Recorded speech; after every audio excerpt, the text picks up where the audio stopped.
Hi, loves. Thank you for being here. Thank you for showing up exactly as you are. And I'm so grateful to have you in this space with me. Today, I want to talk about when our dreams die. I put the air quote around dreams because I've had a million dreams in my life.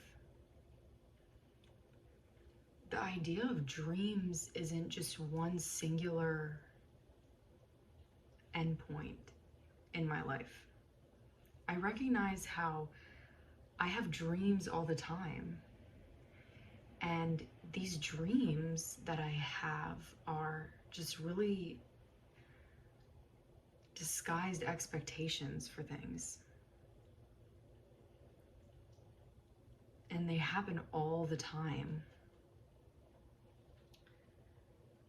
Whether it's in a relationship, on a trip, anything.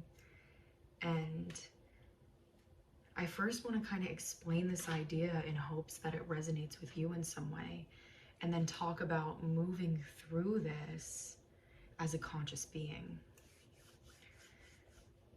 Here's an example. I really want financial freedom. And I do all these things with financial freedom in my mind. And these ideas start flowing through my head. And one of those ideas just resonates so deeply. And subconsciously, I attach myself to that idea because it resonates, it aligns, it's glorious. And why would I not hold on to that? That's a bigger example. A smaller example would be that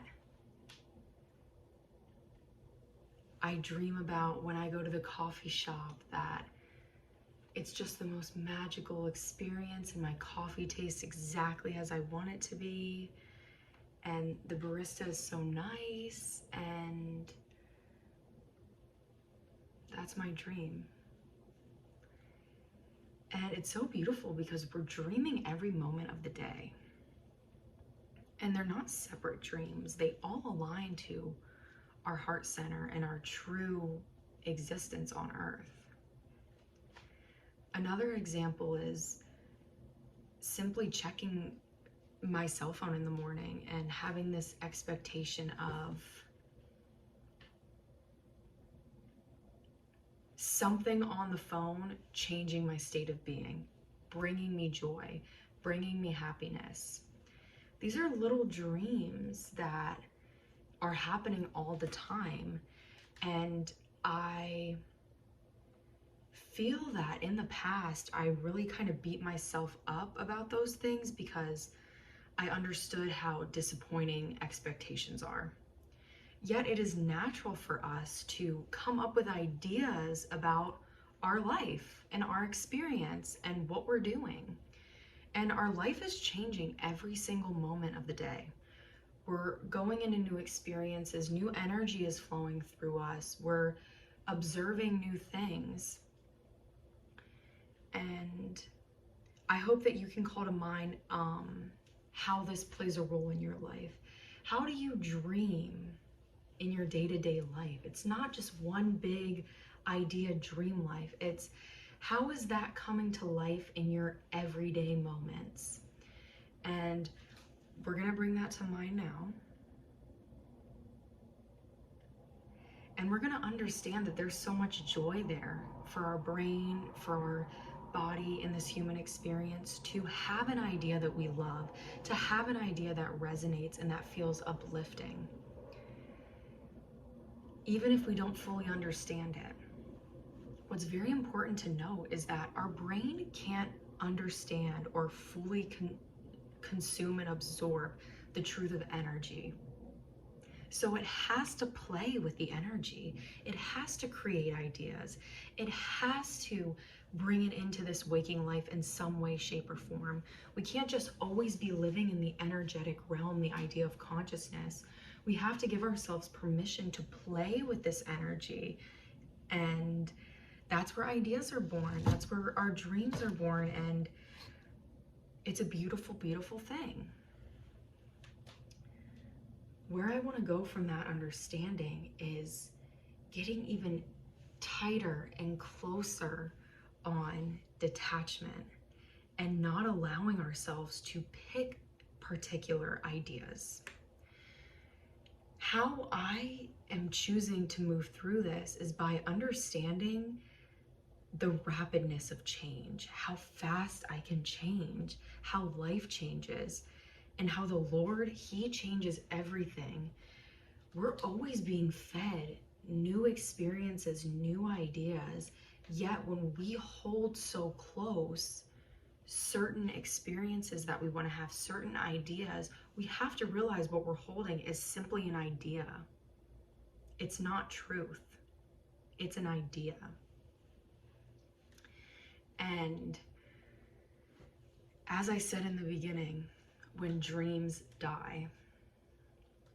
So thinking back to those examples that I shared, the financial freedom one, I could hold that so true, see how much it aligns with my life and the purpose I am seeking.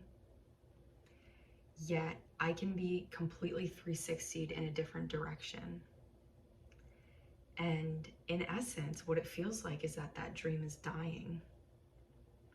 It didn't pan out. It didn't happen how I had so dearly wanted it to happen. And this happens to us quite often. What we have to recognize is that the dream didn't die. Our dream never truly dies. What dies is an attachment that was standing in the way between us and the truth of our dream. Everything is a stepping stone. Everything is a stepping stone. We aren't meant to stay in one place long. We aren't meant to hold close external experiences. Yet it's so understandable that our minds do these things, that we need some kind of direction in the wake of this world. That's why we have to have empathy for ourselves and for the decisions that we make that provide us comfort on earth. Another important idea when moving through this is constantly reminding yourself that you cannot fathom your dream. I know it's crazy and I know it's scary, and I'm experiencing it right now as well.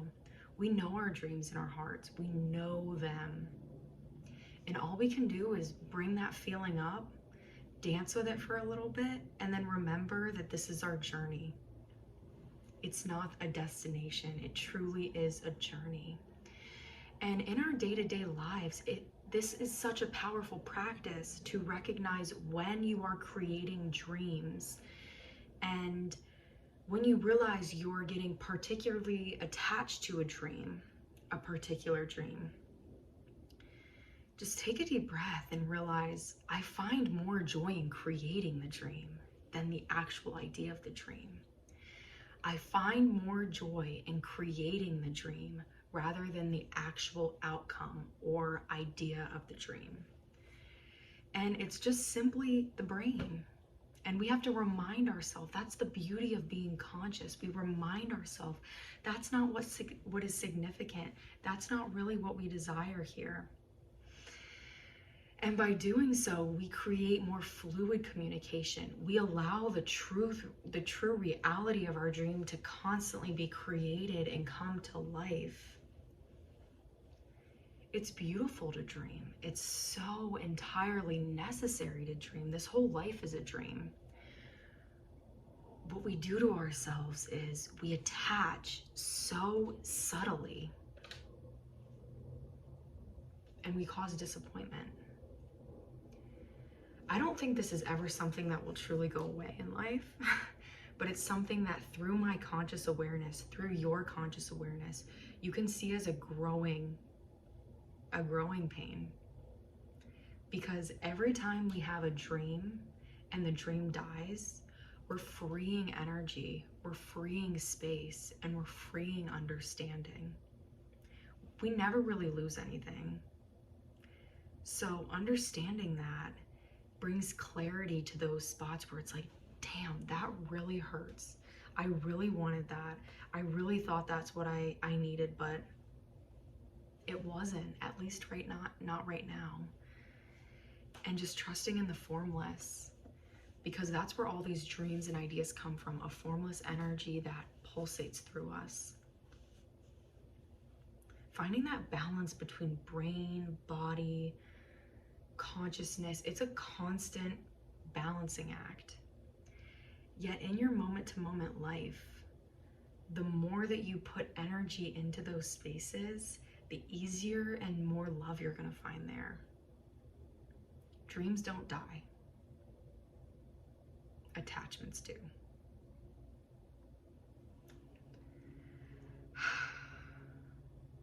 I hope this was so helpful. I wish you gained something from this in this space. And I hope you go forward knowing that nothing is already written. We're writing it. And as a writer, as a creator, you can't put too much emphasis on the final product. It creates pressure, it limits you. It's all about focusing on the blank page and embodying what you want to create and trusting the universe to dance with you. That's what it's here for. We just have to be willing to trust it and trust ourselves. And don't be afraid to play. Play is beautiful. It's the attachments that we hold and that we form. And knowing it's natural, that brings peace. You are not alone. We're just growing and growing and growing. And the more that we're able to create space in these pieces of our lives, the more satisfaction we're going to feel and the peaceful fulfillment of our own contentment. I love you. I'm rooting for you. You are doing it. You are doing it. Every moment of every day. Thank you, thank you, thank you. So much love.